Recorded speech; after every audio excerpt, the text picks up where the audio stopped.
Hello dear students, आज हम लोग का क्रैश कोर्स का 29th डे है और टॉपिक हम लोग के सामने है permutation and combination. Last lecture में भी कुछ क्वेश्चन हम लोग इस पर देखे थे। अच्छा क्वेश्चन था, आप में से बहुत लोगों ने इसे पसंद किया और हम देखे वो अपने दोस्तों के बीच उसे शेयर भी किए। तो आप में से जो अभी तक इसे लाइक नहीं किए हो, इसे लाइक कर देंगे और यदि किसी तरह की कोई कमी महसूस होती है तो आप उसे कमेंट भी कर देंगे। यदि अच्छा लगता है तो दोस्तों के बीच में इसे शेयर भी कर दीजिएगा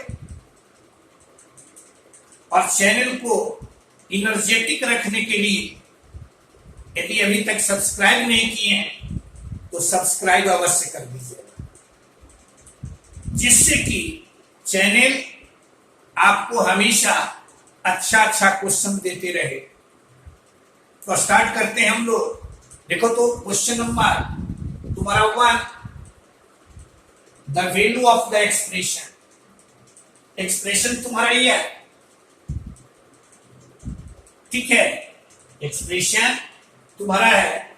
देखो तो फर्स्ट नंबर क्वेश्चन, एक्सप्रेशन तुम्हारा है 47C4 और प्लस R का वैल्यू 1 रखे यानी 51C3, R का वैल्यू 2 रखे 50C3, R का वैल्यू 3 रखे 49C3, R का वैल्यू 4 रखे 48C3, R का वैल्यू 5 रखे 47C3 और समेशन का मीनिंग इन सबों का सम।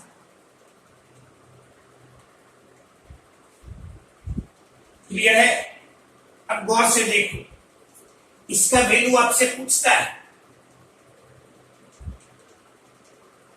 यहां तुम्हारा 47 है, यहां भी 47 है।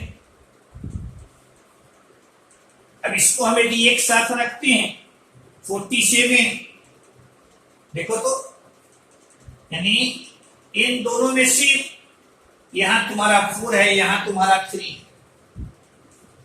एक फॉर्मूले को आप सिर्फ ध्यान में रखिए, फॉर्मूला पढ़े हैं।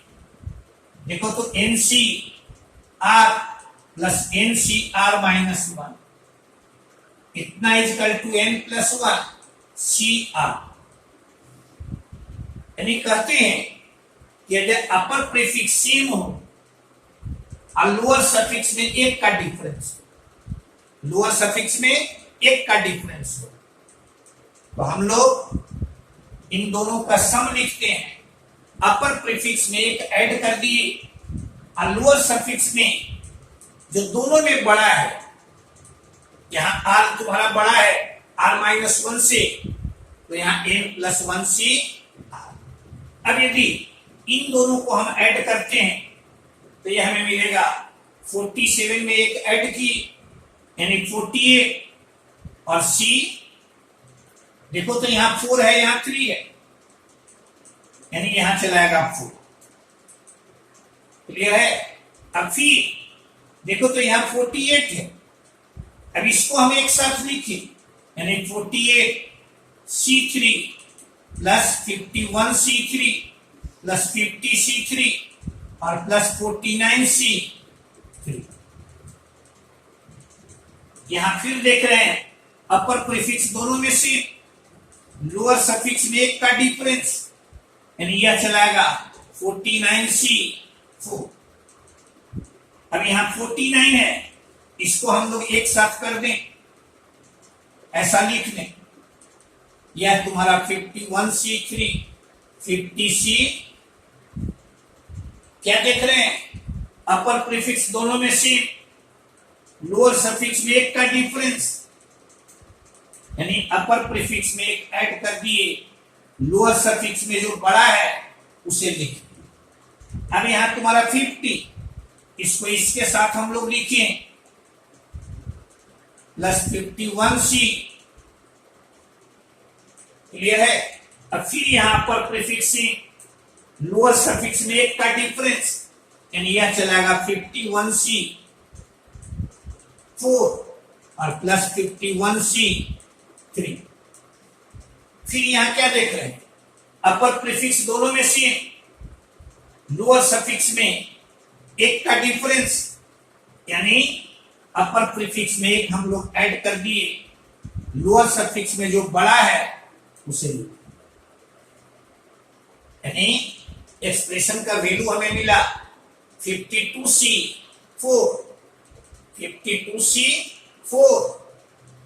देखिए यहां तो सीधे सीधे तुम्हें ऑप्शन ए यूज करें, लेकिन सम हियर इसी को आप लिखा हुआ पाइएगा, ऐसा भी ऑप्शन में मिलेगा। इंजीनियरिंग में क्वेश्चन पूछी हुई है ऐसा, इसके जगह पर दे देगा 52C 48।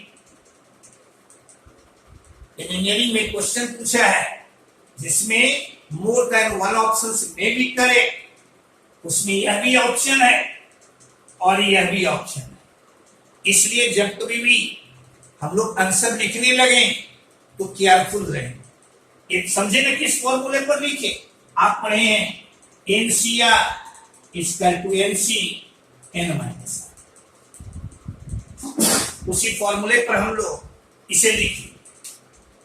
फर्स्ट देख लिए, सीधे सीधे वैल्यू हम लोग सिर्फ यानी समेशन को ओपन कर दिए, R का वैल्यू 1 से 5 तक इसे पुट कर दिए, सबको ऐड कर, यानी ऐसा लिख। क्लियर है, आगे बढ़िए। देखिएगा question number 2, on a new year day every student of A class sends a card to every other student. The postman delivers 600 cards, then the number of students in the class is। यहां अब देखो तो question number 3, there are n stations on a railway line, the number of tickets printed, no return tickets, is 105, then the number of stations is। दोनों question तुम्हारा एक ही तरह का है, कंसेप्ट में थोड़ा डिफरेंस है। क्या डिफरेंस है? तो क्वेश्चन नंबर 2 में आपसे कहता है, क्वेश्चन नंबर 2 में कि ए बी के पास कार्ड में सेंड करता है और बी भी ए के पास सेंड करता है, यानी यहां ए बी भी है और बी ए भी।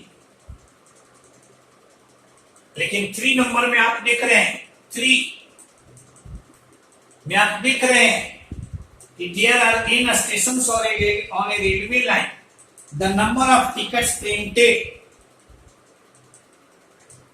no return ticket। यानी क्वेश्चन नंबर 3 में क्या देख रहे हैं, ए बी यदि है तो बी ए नहीं, बी ए नहीं, बी ए यदि है तो ए बी नहीं। क्लियर है। अब गौर से देखो, यहां ए बी और बी ए दोनों है, उसमें ए बी और बी ए दोनों में से कोई एक है, क्या करेंगे, ए बी एंड बी ए दोनों ए बी है, तो यहां पर हम लोग परमुटेशन लगा, यानी मान लिया कि number of students in the class तुम्हारा n है। अब n में से 2 स्टूडेंट्स को लेकर बनने वाले परमुटेशंस की संख्या तुम्हारा np2 और this is your 600, this is your 600। इसमें क्या करेंगे, यहां nc2 यानी वहां कॉम्बिनेशन लगाएंगे। क्यों? क्योंकि ए बी है तो बी ए नहीं, बी ए है तो ए बी नहीं, ये तुम्हारा दिस इज योर 105। अब यहां से सिंपली फॉर्मूला लगा दें तो n फैक्टोरियल n या n into n minus one, n into n minus one यहां से चलाएगा, देखो तो, और this is your 600, this is your 600, और ये तुम्हारा यहां से 600 को देखो तो ये तुम्हारा दो कॉन्सिक्यूटिव इंटीजर्स का प्रोडक्ट है, दो कॉन्सिक्यूटिव इंटीजर्स का प्रोडक्ट है। यहां लिख सकते हैं 24 इंटू 25, यानी 600 को दो लगातार नंबर्स के प्रोडक्ट के रूप में लिख लिए। आप देखो तो इतना इक्वल टू है, तो सिंपल, ऐसा तो बहुत सारा क्वेश्चन पड़ेगा। बड़े वाले को बड़े वाले से इक्वेट कर दिए, यानी n का वैल्यू 25, n का वैल्यू 25, सो ऑप्शन बी इसका है। इसमें यदि हम निकालते हैं 3 में, तो यहां से लिखेंगे, यहां तुम्हारा n into n minus 1 by 2, this is your 105, और n into n minus 1 is equal to 210, यानी 15 इंटू 14, 15 इंटू 14, यहां भी दो लगातार इंटीजर्स का प्रोडक्ट n, यानी यहां से कहेंगे और n इज इक्वल टू 15। अब कंसेप्ट को सिर्फ तुम्हें ध्यान में रखना है कि क्वेश्चन नंबर 2 में परमुटेशन लगाए, क्वेश्चन नंबर 3 में तुम्हारा कॉम्बिनेशन लगाए। कोई पूछेगा क्यों, तो कहेंगे कि क्वेश्चन नंबर 2 में ए बी और बी दोनों शामिल है, लेकिन क्वेश्चन नंबर 3 में ए बी है तो बी ए नहीं, बी ए है तो ए बी नहीं। क्लियर है? अब यहां से यानी ये तुम्हारा 15, option c is correct. Clear है? यानी ये तुम्हारा 1 2 3 सब क्वेश्चन तुम्हारा जेईई मेंस में पूछा हुआ है। ये क्वेश्चन तो बहुत बार पूछा गया है। आगे बढ़िए, देखो तो क्वेश्चन नंबर 4, ऐसा क्वेश्चन भी देखिएगा, आपको पूछा हुआ मिलेगा।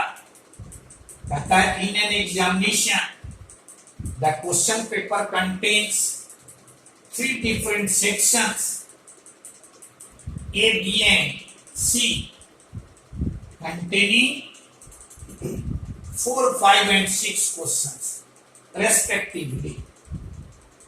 The number of ways a candidate can make a selection of 7 questions, selecting at least 2 questions from each section.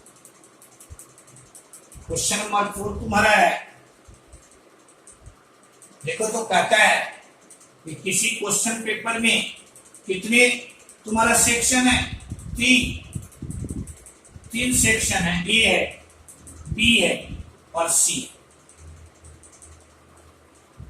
अब इसमें ये में कहता है कि इसमें 4 क्वेश्चंस हैं, इसमें 5 क्वेश्चंस हैं और इसमें 6 क्वेश्चंस,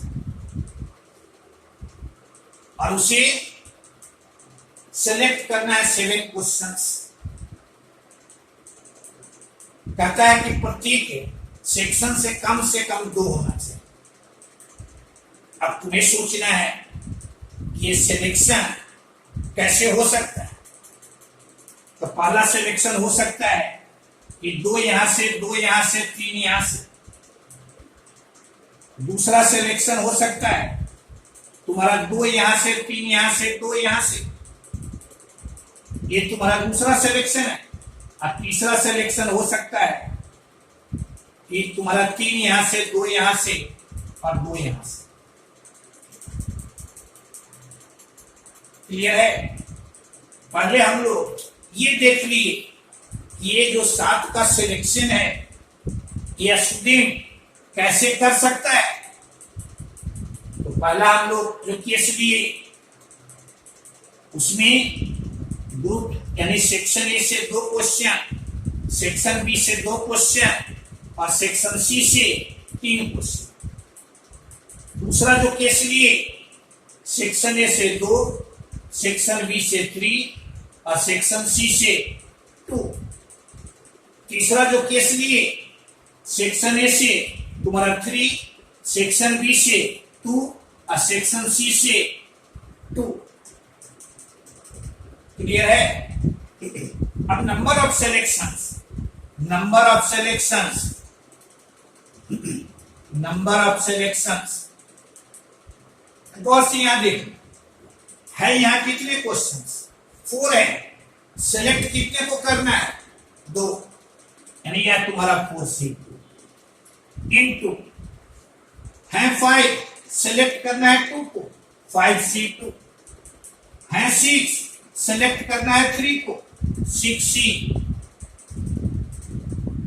क्लियर है?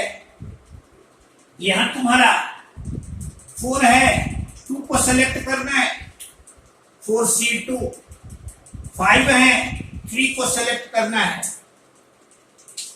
और यहां 6 है, 2 को सेलेक्ट करना है। यहां देखो तो 4 है, 3 को सेलेक्ट करना है,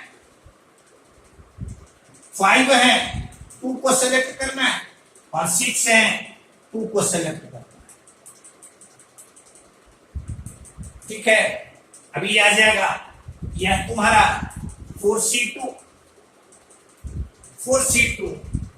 ये आ जाएगा। परहैप्स तुम्हारा यानी 6 ये आ जाएगा 5C2, ये आ जाएगा 10 और 6C3 तो ये चलाएगा परहैप्स 20 यानी DCGO 1200। 4C2 यह तुम्हारा 6, 5C2 यह तुम्हारा 10 और 6C2 DCGO 15, ये तुम्हारा 15 यानी ये चलाएगा परहैप्स 900। क्लियर है? 4C3 DCGO 4, 5C2 DCGO 10 और 6C4 DCGO 15 यानी ये चलाएगा 600। क्लियर है? यानी ये सिलेक्शन वो कर सकता है 1200 वेज में, यह सिलेक्शन वो कर सकता है 900 वेज में और ये सिलेक्शन वो कर सकता है 600 वेज। अब आपको चाहिए सिलेक्शन तो यह भी हो सकता है, यह भी हो सकता है, यह भी हो सकता है। 7 questions can be selected in 3 different ways, यानी इस तरीके से भी, इस तरीके से भी, इस तरीके से। यानी टोटल नंबर ऑफ सिलेक्शन हम लोग निकालेंगे तो इन तीनों को हम लोग ऐड है, यानी यह ऐड किए ये चलाएगा परहैप्स तुम्हारा 2700, यानी option A is correct. Clear है? बनाने के लिए सिंपली सबसे पहले क्वेश्चन कहता है कि 3 सेक्शन है, 3 सेक्शन बना दी।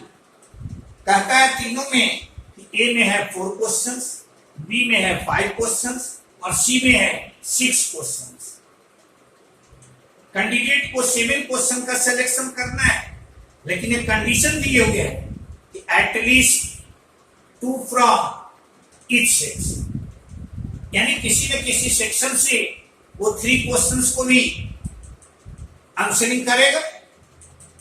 तो हम लोग पहला केस लिए, इसी से वो 3 क्वेश्चन का आंसरिंग करता है, दूसरे से लिए सेक्शन बी से वो 3 क्वेश्चन का जवाब देता है और तीसरे में लिए इस सेक्शन ए से वो 3 क्वेश्चन का आंसर देता है। अभी इस तरह से हम लोग निकालेंगे। क्लियर है? ये तुम्हारा है क्वेश्चन नंबर 4। अब देखिए क्वेश्चन नंबर 5। क्वेश्चन नंबर 5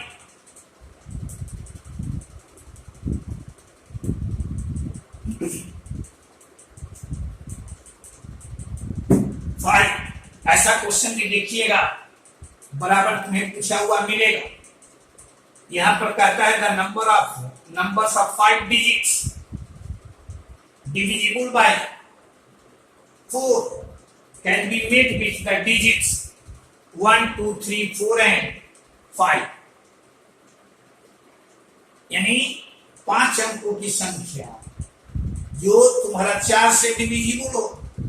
तो सबसे पहले तो ये जानिए कि जो भी नंबर्स तुम्हारा 4 से डिविजिबल होता है उसका लास्ट 2 डिजिट्स 4 से डिविजिबल होना चाहिए। यानी सीधे आपको ध्यान में रखना है कि जिस नंबर का लास्ट 2 डिजिट्स तुम्हारा 4 से डिविजिबल हो वो नंबर्स हमेशा 4 से डिविजिबल होगा। जैसे आप ऐसे समझिए, यहां मान लो हम लिख दिए तुम्हारा 28, ये 4 से डिविजिबल है। अब इसके पहले जो आप लगा दीजिए, जो इच्छा हो लगा दीजिए, ये सब तुम्हारा 4 से डिविजिबल हो जाएगा। तो हमें बाकी नंबर्स पर ध्यान नहीं देना है, हमको ध्यान देना है सिर्फ लास्ट 2 डिजिट्स पर। अब यहां से सीखो, ये स्पष्ट लिए। इसमें एक चीज और सीखिए, कहते हैं 5 डिजिट्स के नंबर्स 5 ब्लैंक प्लेस ऐसे कीजिए। यदि यहां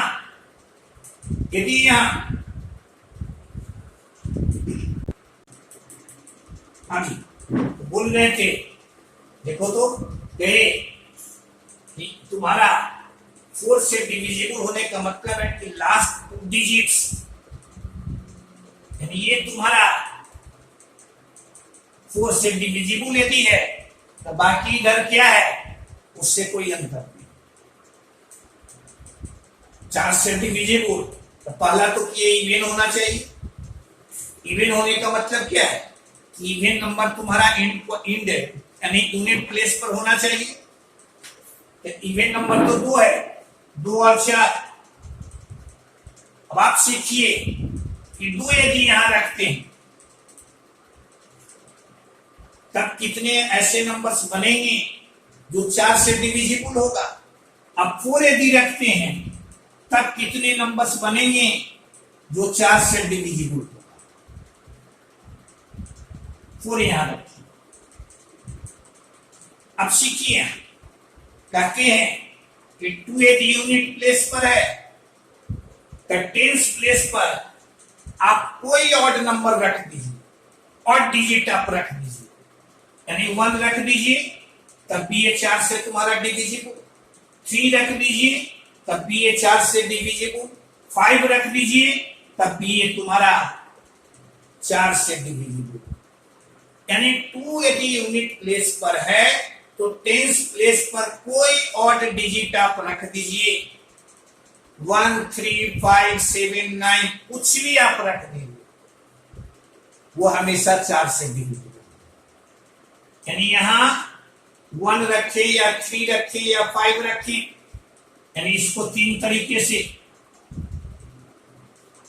अब एक डिजिट यहां रख दिए, एक डिजिट यहां रखिए, बाकी बच रहे हैं 3। तो इसको हम लोग 3 तरीके से, इसको हम लोग 2 तरीके से, इसको हम लोग 1 तरीके से। यानी वैसी संख्या जो 5 अंकों की हो, 4 से डिविजिबल हो और जिसके यूनिट प्लेस पर 2 हो, यह संख्या तुम्हारी 18। क्लियर है? वही यदि 4 तुम्हारा यूनिट प्लेस पर है तब कितनी संख्या बनेगी? देखो यहां हम लोग 1 यहां रखेंगे तब 14 मिलेगा, 4 से डिविजिबल नहीं है। 3 यहां रखेंगे 34 तुम्हारा 4 से डिविजिबल नहीं है। 5 यहां रखेंगे 54 4 से डिविजिबल नहीं है।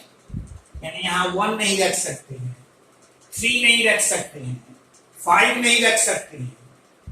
क्या रख सकते हैं? 2 यदि रखते हैं तो 24 ये तुम्हारा 4 से डिविजिबल हो गया। यानी तब इसको 3 तरीके से, इसको दो तरीके से, इसको एक तरीके से, यानी ऐसी संख्या तुम्हारी 6। क्लियर है? यानी 5 अंकों की वैसी संख्या जो इन अंकों से बन रहा हो और जो 4 से डिविजिबल हो, जिसके यूनिट प्लेस पर 2 हो, वो हो गया 18, और जिसके यूनिट प्लेस पर 4 हो, वो हो गया 6। यानी टोटल नंबर ऑफ नंबर्स इन दोनों का sum, that is 24। Which option is correct? Clear है? तो आप बेसिक चीज ध्यान में रखिएगा कि 4 से डिविजिबल का मतलब हुआ कि नंबर का लास्ट 2 डिजिट्स है वो तुम्हारा 4 से डिविजिबल होना चाहिए। क्लियर है? आगे बढ़ो। हाँ जी,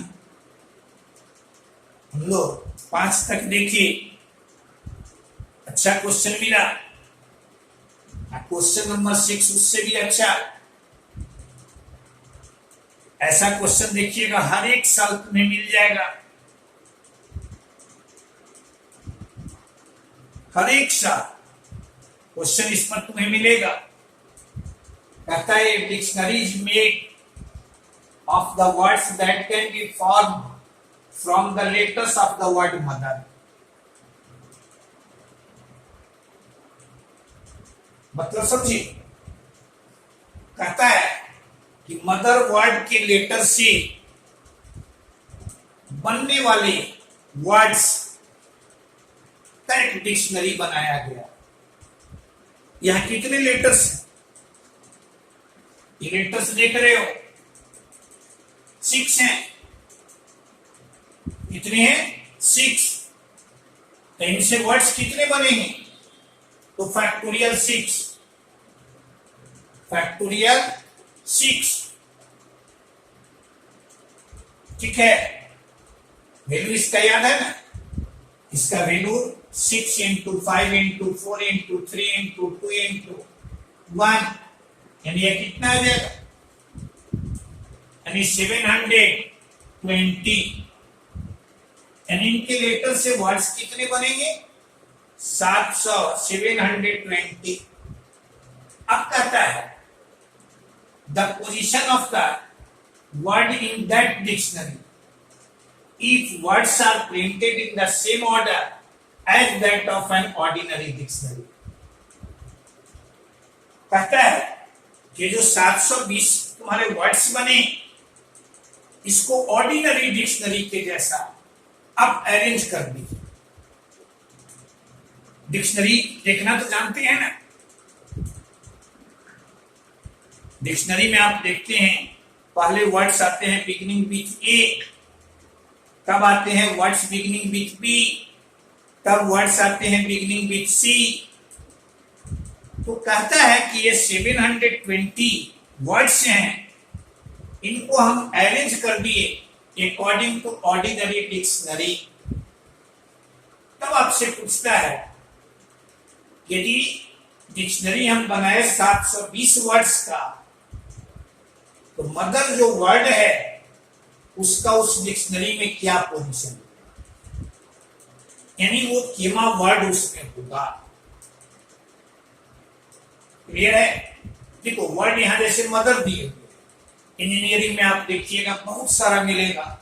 आपको मिलेगा वो चीज, ये तो एक ही साल आईआईटी में भी पूछा था और एआईटी पुली में भी पूछा था, और फिर इसमें पूछता था इसका पोजीशन। दूसरे में पूछा कि इसके पहले डिक्शनरी में कितने वर्ड्स होंगे, कितने वर्ड्स होंगे। आपको वर्ड मिलेगा श्रुति, उसका भी पोजीशन आपसे पूछेगा। ये आपसे पूछेगा टफ, ठीक है, टफ। ये आपसे पूछ दे कि मदर जो वर्ड है इनसे जो 720 वर्ड्स बने, इसको ऑर्डिनरी डिक्शनरी के अनुसार आप अरेंज कर देते हैं। तब आपसे पूछे इसका 300 यानी 300वां वर्ड क्या होगा, या 50वां वर्ड इसका क्या होगा, 50th वर्ड क्या होगा। क्लियर है? तो ऐसा क्वेश्चन तुम्हें ऑब्जेक्टिव में मिलेगा, और एक क्वेश्चन यदि आप सीख जाते हैं तो बाकी सबको आसानी से आप बना सकते। सीखिए अब कि कैसे हम लोग स्टार्ट करते हैं क्वेश्चन को बनाने के लिए। तो गौर से यहां देखिए, मदर जो वर्ड है वो स्टार्ट तुम्हारा होता है एम से, लेकिन मदर में देख रहे हो 6 लेटर्स हैं, इसमें अल्फाबेट में सबसे पहले आएगा तुम्हारा ई। इसका मतलब है कि ई से स्टार्ट होने वाले जितने भी वर्ड्स होंगे वो सब डिक्शनरी में मदर से पहले है। क्लियर है? यानी यहां पहले लिखे हैं number of words beginning with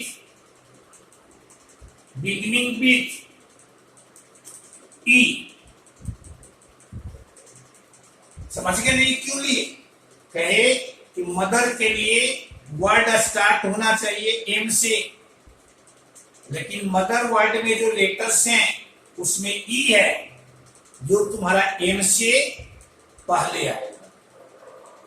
यानी ई से स्टार्ट होने वाले जो भी वर्ड्स होंगे वो सब डिक्शनरी में मदर के पहले आएगा।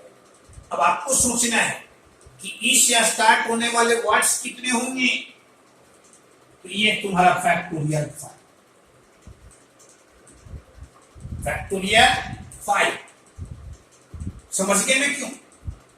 6 लेटर है, ई तुम्हारा फर्स्ट यानी फिक्स्ड है, बाकी 5 एरेंज होंगे factorial 5। Number of words beginning with H. देखो तो एच भी अल्फाबेट में एम से पहले आता है, यानी एच से जो भी वर्ड स्टार्ट होंगे they will come earlier from mother, यानी मदर से वो पहले आएंगे। तो एच से स्टार्ट होने वाले वर्ड्स कितने होंगे, तो this is also factorial 5। Clear है? यहां तुम्हारा अब लेटर बच गए एम से, एम के अलावे ओ टी आर, तो ओ भी एम के बाद आएगा, टी भी तुम्हारा एम के बाद आएगा, और आर भी तुम्हारा टी के बाद एम के बाद। यानी ओ से स्टार्ट होने वाले जितने भी वर्ड्स होंगे वो मदर के बाद आएंगे, टी से स्टार्ट होने वाले जितने भी वर्ड्स होंगे वो मदर के बाद होंगे, आर से स्टार्ट होने वाले जितने भी वर्ड्स होंगे वो मदर के बाद। अब number of words beginning with, यहां करने एम, तो सिर्फ एम देंगे तो उसमें तो मदर भी आ जाए, लेकिन मदर के लिए होना चाहिए एम के बाद दूसरा लेटर तुम्हारा ओ। जबकि डिक्शनरी में वर्ड्स मिलेंगे एम ई से स्टार्ट होने वाले वर्ड मदर के पहले, तो ये कितने होंगे, this is your factorial 4। Clear है? अब number of words beginning with, देखो तो ओ के पहले अल्फाबेट में एच भी आएगा, यानी एम एच से स्टार्ट होने वाले word, this is also factorial 4। Clear है? अब देखो एम एच के बाद तो number of words beginning with, अब तो आएगा एम ओ, तो एम ओ से तो मदर भी तुम्हारा बनता है, लेकिन डिक्शनरी में जो वर्ड है मदर के लिए एम ओ टी होना चाहिए, जबकि डिक्शनरी में जो वर्ड बनेंगे वो एम ओ ई से पहले बनेंगे, तब एम ओ टी से बनेंगे। तो एम ओ ई से स्टार्ट होने वाले वर्ड जो भी बनेंगे वो डिक्शनरी में मदर के पहले है। यानी ये तुम्हारा फैक्टोरियल 3, क्योंकि MOE 3 लेटर ले लिए, बाकी 3 बचे, उन 3 को अरेंज करेंगे हम लोग फैक्टोरियल 3 बेस। अब number of words beginning with MOH,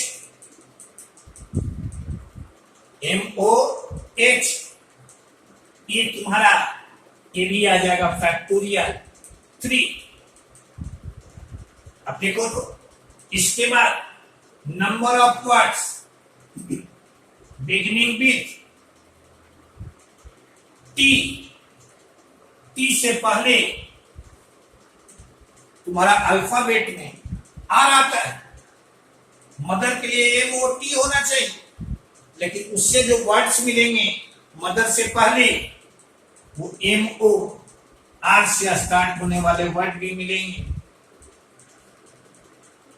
clear है? अब तब आएगा number of words beginning with MOT। अब गौर से, मदर के लिए तो टी के बाद H होना चाहिए, लेकिन अल्फाबेट में देखो तो MOT के बाद 3 लेटर बचा हुआ है HER। अल्फाबेट में पहले आएगा तुम्हारा E,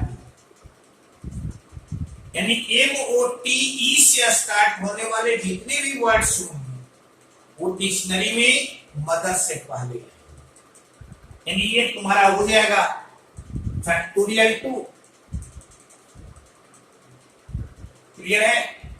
तब तुम्हारा अगला जो वर्ड मिलेगा वो मिलेगा MOTH। तब है तुम्हारा E और R। मदर में भी आना चाहिए पहले, अल्फाबेट में भी E और R में E तुम्हारा पहले, R तुम्हारा बाद। क्लियर है? ये तुम्हारा 120, यह तुम्हारा 120, यह तुम्हारा 24, यह तुम्हारा 24, यह तुम्हारा 6, यह तुम्हारा 6, यह तुम्हारा 6, यह तुम्हारा 2, यह तुम्हारा 1। यानी सबको ऐड करेंगे तो परहैप्स 309 वर्ड तुम्हारा होगा उस डिक्शनरी में मदर। क्लियर है? आपसे भी पूछता कि उस डिक्शनरी में मदर के पहले कितने वर्ड्स होंगे। स्वाभाविक है जब 309वां पोजीशन है मदर का, इसका मतलब कि 308 वर्ड जो है उसके पहले डिक्शनरी में है। आपसे पूछे कि डिक्शनरी में 309 के बाद कितने वर्ड्स होंगे, तो 720 में से 309 हम लोग सब्ट्रैक्ट कर देंगे तो वो भी हमें मिल जाए। क्लियर है? यानी इस तरह से हम लोग इस क्वेश्चन को बनाते हैं और कहे कि इस पर हमेशा तुम्हें क्वेश्चन मिलेगा, इसलिए इसे आप ध्यान में रखिएगा। यानी कौन ऑप्शन सही है? Option A is. क्लियर है? ओके।